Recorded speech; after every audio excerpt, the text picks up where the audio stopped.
اقل من دقيقه على فيديو قصه ميا اوليفا. اظن هيبقى فيه بقى انيميشنات بقى وقصه عظيمه وجرافيكس بقى واشياء يعني عمرنا ما شفناها في القناه دي قبل كده. انا متحمس بصراحه، مش عارف ايه السبب بجد. بالمناسبه دوت مجرد فيديو رياكت، فمحدش يقول لي انت بتسرق الفيديو وما اعرفش ايه. ده فيديو بس ردة فعل عادي. 3 2 1 بسم الله. يلا قصه ميا كنت اوليفا. دايما حاسة ان الكون اكبر بكتير من اللي بنشوفه، واسع لدرجة ان الازمنة دي قصه والاماكن بيختلطوا قصه ببعض كانها بتحكي وبيكونوا حكايه. عوالم ملهاش نهاية. وانا كنت كانها واحدة بتحكي من حكايه انمي سكان قصدي. مملكة كبيرة جدا اسمها إليستريا. ايه ده؟ احنا ما كناش بشر عاديين، كان عندنا صفات قريبة من صفات دي الحيوانات قصه خياليه يا اللي جماعه، مش موجودة هنا قصتها على الأرض، حقيقيه. زي ودان بفرو أو أجنحة كبيرة أو ديل طويل زي القطط. ومش بس كده، أول ما أي حد فينا بيتولد بيكتسب قوة خارقة. في اللي بيعرف يطير، وفي اللي بيزرع الأرض في ثواني، وفي اللي بيختفي ومحدش يقدر يشوفه. وأنا كنت بنت الملك والملكة، أكتر سبحانه. ناس ابو ميا محبوبين اوليفا في وام ميا المملكة، اوليفا. الأميرة مياوليفا نيكسيان. بس دي قصة مملكة شخصيتها، دي قصتها إليستريا ما الخيالية مش كانش الحقيقية. في أي حاجة ناقصاها، بس للأسف مفيش عالم مثالي. حتى مملكة مسالمة زي دي الشر دايما بيلاقي طريق. رغم ان اغلب سكان المملكة بيتولدوا بقوة خارقة، كان في مجموعة مننا بيتولدوا من غير اي حاجة، لا، وكنا بنسميهم النكسري. ما حدش عنصرية فينا كان عنصرية. بيكرههم، بالعكس كنا بنحاول نعيش معاهم بسلام اه مش ونساعدهم. بيكرهوهم، ماشي. بس ده ما كانش كفاية يعالج الغيرة اللي جواهم، اه واللي كانت بتزيد يوم بعد يوم. كانوا دايما بيقولوا تمام ماشي. اشمعنى احنا؟ ليه اتولدنا كده؟ ليه العيلة الملكية مش لاقية حل؟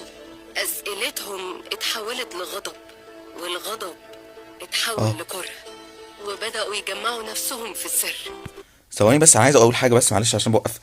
يعني دي قصة خيالية، هي بتحكي حكاية بجد انا حاسس ان انا بتفرج على انمي. بس دي يا جماعة مش قصة مياوليفا. مياوليفا نفسها ما بتقولش اي معلومات عن نفسها، ولا بتقول لنا حتى اسمها الحقيقي. نفسي اعرف اسمها الحقيقي بجد، ولا اي حاجة. انا كنت متخيل فعلا ان هيبقى فيه انيميشن بقى وحاجات وجرافيكس وحاجات زي كده زي ما قلت، وطلعت عندي حق. بس انا حاسس ان انا بتفرج على انمي. انا دلوقتي ما بتفرجش على حاجات حقيقيه، كل ده خيال. عشان يدوروا على طريقة تغير مصيرهم، وأول حاجة قرروا يعملوها إنهم ينتقموا من العائلة الملكية. ليه كده؟ عملوا لكم ايه يا اخي عشان كل ده عشان غيرها؟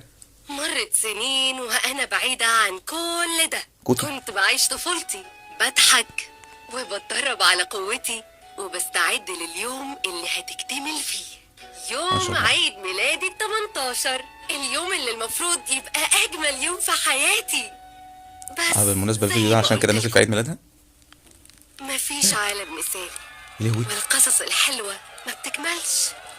عشان في اليوم ده بالذات النكسر يهاجمونا، معرفش ازاي، بس قدروا يستخدموا تعويذة محرمة بتخلي أي محاولة ندافع بيها عن نفسنا تتقلب ضدنا، وبدأت حرب كبيرة. بابا ليه؟ وماما كانوا عارفين إن النهاية قربت، بس كمان كانوا عارفين إن لازم حد يفضل عايش، صح. فاختاروا إنهم يحموني. ايوه ايوه، فتحوا بوابة لعالم تاني، حسيت والله. خط زمني جديد بعيد عن كل حاجة. اه طبعا. حاولت أفضل معاهم، أنا ما كنتش عايزة أسيبهم، بس ما كانش في وقت. طبعا سابوا مياوليفا كل حاجة تعيش كانت عشان بتنهار. يموتوا هما دخلت وتضحيه بقى وكده. البوابة وأنا بعيط، وفجأة كل حاجة اختفت. نسيت اسمي، نسيت قوتي، حتى شكلي اتغير. أنا ايه بقيت ده؟ طفلة بشرية صغيرة وعندي 5 سنين، والعالم اللي وقعت فيه كان كوكب الأرض. يا سلام. فجأة القصة قلبت للواقع اللي احنا فيه. مرت 20 سنة، كبرت وسط عيلة مصرية اتبنتني وربتني بحب. سبحانه. اتخرجت من الجامعة واشتغلت مدبلجة، وكنت بحب اه شغلي هنا بقى دي وحياتي مياوليفا الحلوة. الحقيقية. بس جوايا كان في دايما إحساس غريب، كأني في حاجة ناقصاني، حاجة نسيتها، بس قلبي لسه فاكرها.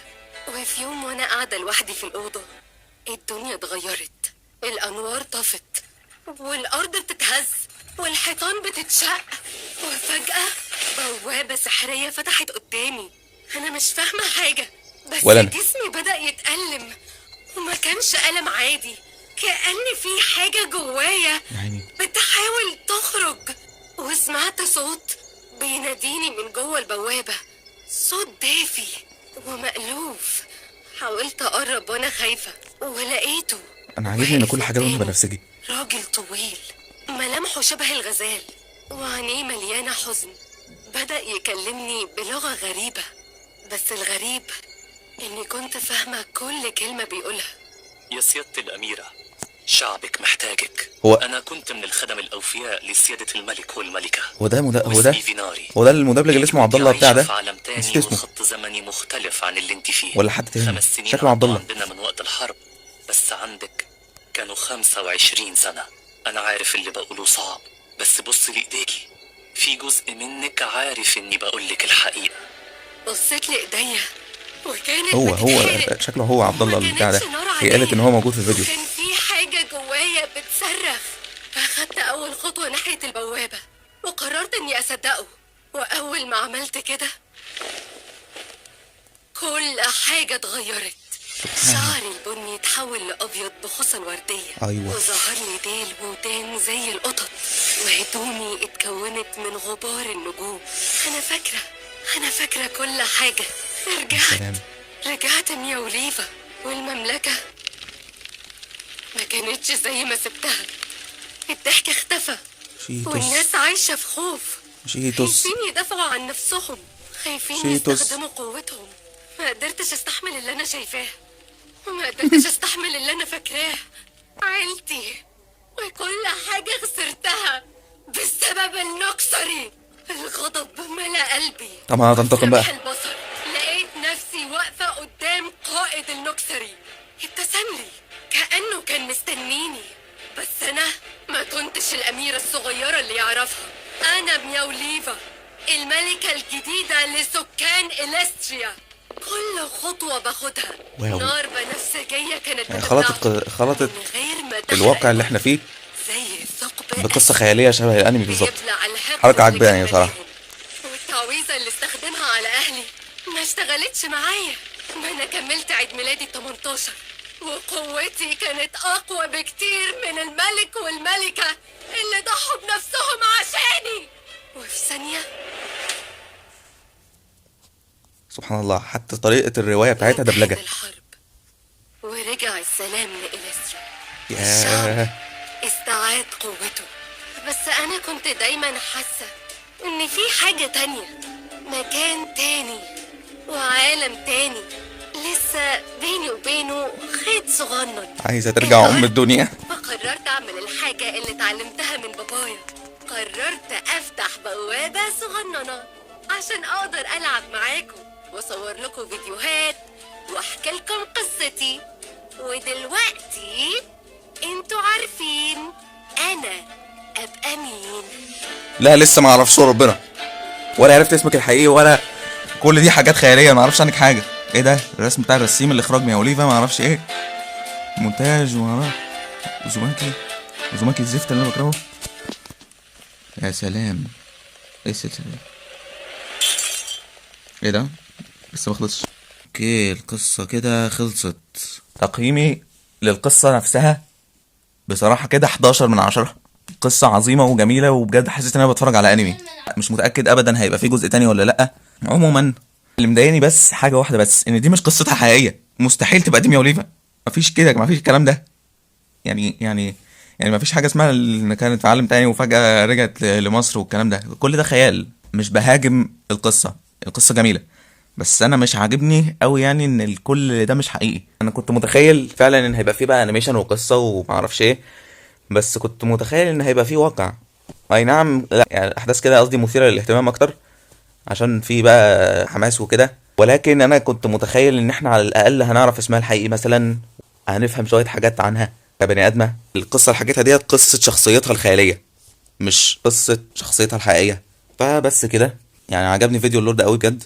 كان نفسي اعمل واحد زي ده، بس ما كنتش عارف اصلا ان هو لور، وما كنتش عارف اصلا اعمل ايه. فانا مش متاكد صراحه. انا حاسس ان انا لو عملت فيديو زي ده عن قصتي هتقولوا لي انت بتقلدها انت بتقلدها انت بتقلدها، بس ده مش هيبقى تقليد.